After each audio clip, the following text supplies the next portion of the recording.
The Pixel A line has always been an absolute winner when it comes to bang for its buck in terms of quality. And I'm super pleased to say that the Pixel 7a has actually just received a massive upgrade to its cameras. It's got improved cameras on every single camera in terms of hardware, so I'm super excited to put all of these cameras thoroughly to the test. We're even going to compare it to something a lot more expensive like the iPhone 14 Pro to see just how these cameras perform. So let's get going. So obviously we're going to kick it off with the main rear-facing camera, the star of the show on any camera phone. This is the first Pixel A line in a long time that's using a new camera system. The Pixel 6a was rocking a 12 megapixel sensor that is a bit of a legacy sensor and performed fantastically, but hasn't really been changed over the last few generations of phones. So the camera is actually a 64 megapixel sensor, so it's 72% larger than that on the 6a. We'll have to see whether it actually makes that much of an improvement. The images are binned down to 16 megapixels. You're never able to take a 64 megapixel shot on this phone. That's reserved for more expensive cameras like the Google Pixel 7. I think really in terms of details, colors, everything like that, the camera actually really performs well. Something I love, and that's something that's definitely been helped by the improved sensor size, is you're getting probably a little bit more natural depth of field in some of these images. If there's a subject in your foreground, you're going to lovely fall off and nice blur in the background of your photos. I've been thoroughly pleased with the rear camera performance on this phone. I think it's really up there with most smartphones now. I don't think you're getting massively degraded performance considering you're going for a slightly mid-range smartphone. We're still seeing some issues with over-sharpening in my opinion. Google does really like to over-sharpen their photos. I do think that actually things get a bit more interesting when we start looking at the raw files. For me anyway, I think because of that 64 megapixel sensor binning down to a 16 megapixel shot, shooting in RAW is actually where we get a lot of that benefit of that new additional sensor size. Not to mention we can also combat some of Google's kind of standard photo processing, like kind of automatic exposures, and obviously also that over sharpening. Here's just a few examples of those raw edits. So the first initial photo you're seeing is a before, and then the edit is being applied over the top, as you can see. You can see that the default pixel image, everything is a bit more evenly balanced, a little bit more kind of neutral exposure, but my edit over the top makes it feel a little bit more artistic, kind of how I'd shoot this with a normal professional camera. And shooting with the raw files, there's enough data inside these photos to actually achieve this look. I've really enjoyed shooting raw on this phone. Moving on to the ultra-wide camera on the back of the 7a, this is actually a real improvement and a massive step up over previous ultra-wide cameras. Most notably, it's actually a wider field of view. It sits somewhere between 13mm and 14mm, which brings it in line to other smartphone cameras like the iPhone 14 Pro or the iPhone 14, anything with a wider field of view. Previously, the Google Pixel line has sat like 0.7x instead of a 0.5x, so this improvement in field of view is a definite win. The way I like to show ultra-wide cameras is, first of all, the first shot you're seeing here is with the standard main rear facing, and then the second is the wider one, is obviously the ultra-wide, so it gives you kind of a frame of reference for just how wide these photos are, and also the kind of comparative quality between the two lenses. The 64 megapixel is obviously great, but also the ultra-wide kind of really holds up. You can't really tell there's a drastic difference, even considering the fact that there's a 64 megapixel sensor versus a 13 megapixel sensor, which the ultra-wide is. Really isn't immediately obvious when viewed on a screen size this big. I think this shot is actually best illustrative though. The only thing to note is that you do get distortion near the edges of the frame. You can tell this at the bottom left-hand side of this frame here because of the shapes of the pebbles on the beach. There's quite a lot of distortion going on in this image. It's pretty good with straight lines, but just not so good with curves. Obviously, some of these photos shot in my hometown. If you're wondering where the other photos are from... Yeah guys, a quick one from Maranello in Italy. I'm actually here for a job at the moment, which is why I'm in this hotel room. But I just want to tell you a quick story. So this started a couple of months ago. I'm on this big shoot, and for some reason my media in my Sony a7S III just isn't behaving. And it was basically because I had the wrong card in the camera and it couldn't keep up. But I ended up needing those clips. When I actually went back and looked at them, all I got were these RSV files, which after looking into it, turns out that's kind of like what Sony gives you when they can't properly encode the footage, and normally you just have to kind of move on and delete them. This was kind of important for me and I needed those files, but unfortunately there's no real best way to recover those files. Fast forward a few weeks and Wondershare Repair It actually reached out to me asking if they could sponsor a video on the channel. I've used the tool before, it's very robust and thorough, but it didn't work with my RSV files because they're not supported media, or so I thought. Okay, so I'm in Wondershare Repair repair it here, and you can see that I'm in the video repair section. There's two clips that I'm working with here. First of all is this RSV file that it won't actually work because it's not a supported file format into Wondershare Repairer, except that if we go ahead and do this. So what I'm going to do is I'm going to change the extension to an MP4.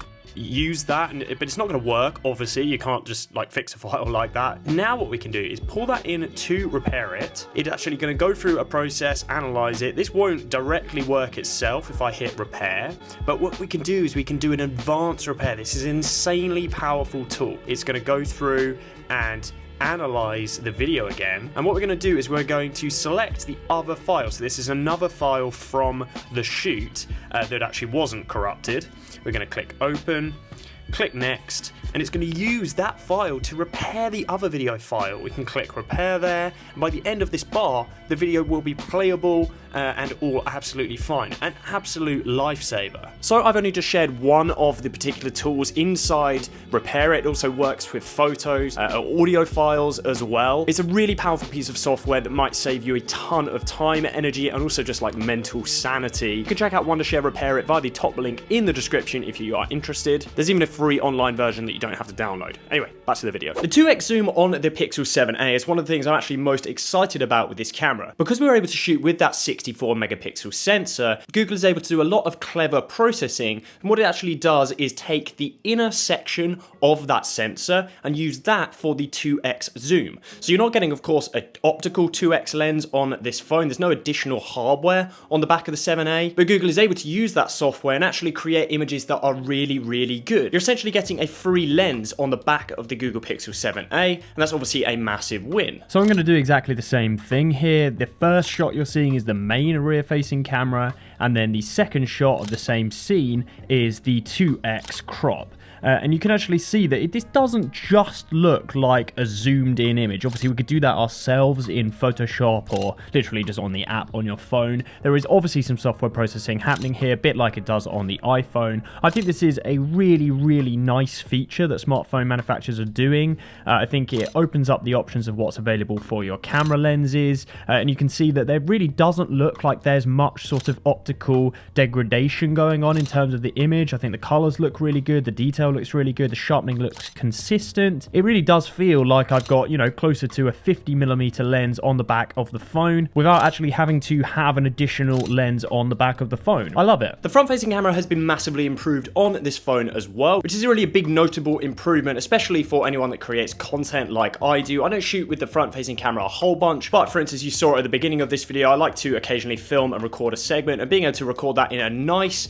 kind of 4K resolution when using the front-facing camera on these phones. I'm not a very big selfie taker, but I did my best here. So there are two modes on the front-facing camera. So there's a 1x and then a 1.4x. You also can shoot portrait mode at 1x, I believe, as well. And I think the portrait mode on the front-facing camera was actually really, really cool. I'm not, as you guys know, a big portrait mode user, which is why I generally don't cover it too much in my videos. But I actually think these ones are pretty nice. And I think overall the front-facing camera are very good. These last few shots were in pretty low-light situations, and still the definition is quite good.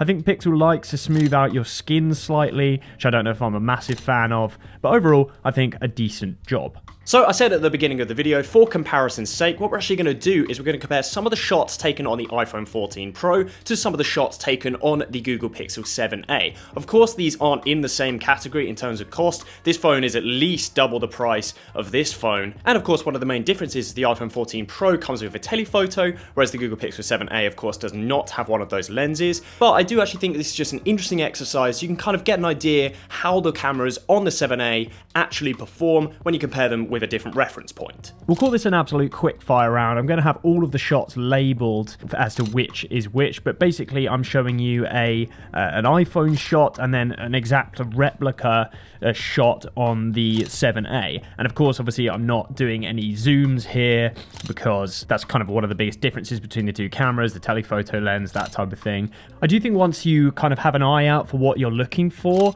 you can tell which photos are which, I think, even without the labeling. The Pixel certainly has a habit of brightening a frame up compared to the iPhone. You can see that like here, like look at the difference between the Pixel shot and the iPhone shot. The iPhone really allows the sunset to be a little bit more moody, probably actually a little bit closer to real life. The Pixel is pumping it with just a dash more color, but also kind of bringing up a lot of those shadows and those darker areas. That's very much stereotypical of a Pixel shot. I think me personally, I still prefer overall the kind of iPhone's aesthetic of a slightly softer look, a little bit more natural, slightly less artificial colors. The Pixel still does have a habit of looking a bit HDR-y, which is personally not my favorite look. It's actually funny, like this photo right here is actually the opposite of the general trend. I much prefer the Pixel here. It's a little bit softer and a bit truer to life. And again, actually the same thing with this image here. The iPhone is actually trying to brighten that image up a little bit, whereas the Pixel allows it to be slightly softer, which is definitely against the kind of trend. But again, you see the HDR-ness in this image right here. Last one to finish off is just a selfie. I actually think the Pixel shot is better here. One biggest difference between these two phones is the iPhone actually doesn't always overexpose images, where the 7a has a habit of doing so. What I mean by this is that the Pixel will always kind of choose a brighter exposure for the scene generally than the iPhone. You can kind of see what I mean with these shots here. So I've gone for almost like a silhouette effect with this statue. You can see that on the Pixel, you basically can't get a replica shot. You can possibly do it by really tweaking around with the exposure tools on the phone, but the iPhone just naturally is able to expose the frame like that, whereas the Pixel is just not willing to do it. Another indication here, you can see how much detail is retained in the Pixel shot, but it does come out looking HDR-y compared with the iPhone's frame. And something to do with the iPhone's computing just allows it to be happy losing data in that frame. It's worked out that that's kind of the sensible thing to do for that picture. One of my favorite things about the camera systems on the Google Pixel lines is night sight. Google absolutely smashes it out of the park with night mode performance on the Google Pixel 7a. That was the same on the Google Pixel 7, which I obviously previously reviewed and raved about the night sight features and functionality. I do think it does an incredible job at adding a significant amount of light into the scene. Like last night, you're seeing some of these photos